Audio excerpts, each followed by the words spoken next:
Maybe hard to believe, but vandals are ripping down the posters of innocent children, civilians being held by Hamas.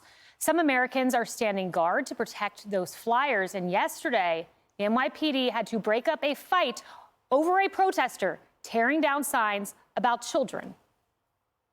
Why are you taking this? You have my number. No, don't touch me. Don't touch me. No, don't touch me. No, don't touch me. I don't give a Get the out of here. You're a Sir, that is correct.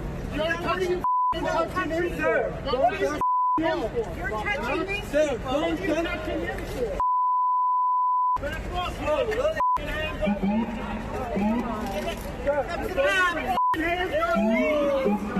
Hey, guys, we're taking a picture, right? Here we are. Here he is. Don't touch the sign.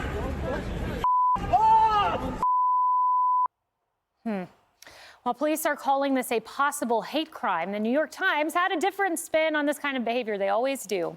An article titled "How Posters of Kidnapped Israelis Ignited a Firestorm on American Sidewalks." Sounds innocent until you get to this line.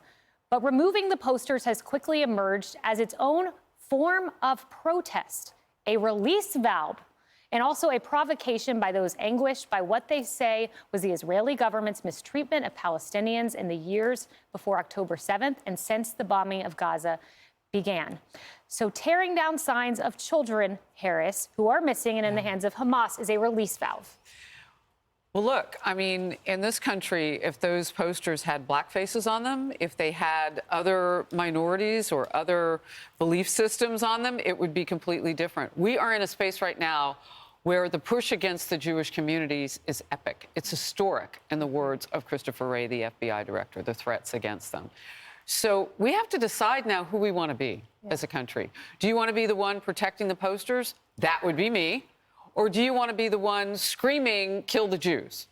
Like, which country are we going to be? It is now that binary. Yeah, it is. And Kaylee, The Independent interviewed one of the family members of a hostage, and this is the headline: "Those are real people. Hamas captives' family despair as hostage posters are torn down." And listen to her compassion. This is a woman whose mother-in-law is missing. Taking them down is inhuman. It's like they are voting for more hate. Love needs to be stronger. I don't have any anger, just sadness. If they want a hug, I will give you a hug, but leave the posters there. I don't want enemies. Yeah, in the New York Times piece is a classic example of victim blaming. And it's actually the same logic used by certain UK provinces to justify police going and taking down the posters for themselves for fear that it might disrupt the community. And let me just say this. If you fear that your community is going to be disrupted because of posters showing kidnapped women and children, might I suggest that your community is the problem? And I got to say, as a young woman, you see many of these videos on social media, and who's often the ones tearing down the posters? Yeah. It's other young women. What has happened to you that you can do? Every time you take down one of those posters, you are justifying the attack on innocents. You are justifying the kidnapping of women and children. What has happened to you that you can look inside yourself and think that that's okay? And in many cases, these are people who are educated. These are students on our most elite campuses. One was a doctor ripping down posters. One was James Simon, that really famous Broadway producer here in New York City, who rose to fame as co-producer of Death of a Salesman. Guess who wrote Death of a Salesman? Arthur Miller, a prominent and proud Jewish American. You have got to be kidding me. The sinister, insidious tendrils that have infected whatever communities thinks this is okay.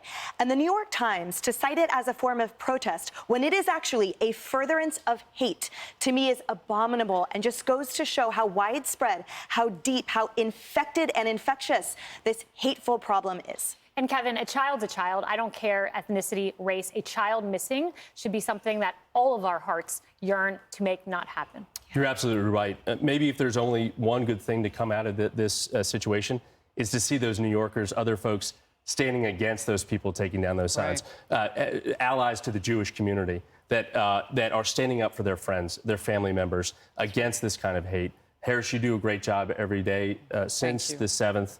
Highlighting those folks who have been kidnapped every day, 3, 4 of them, putting a face to that. We can't, Kaylee, to your point, forget that these are children that are in tunnels, that are in bunkers.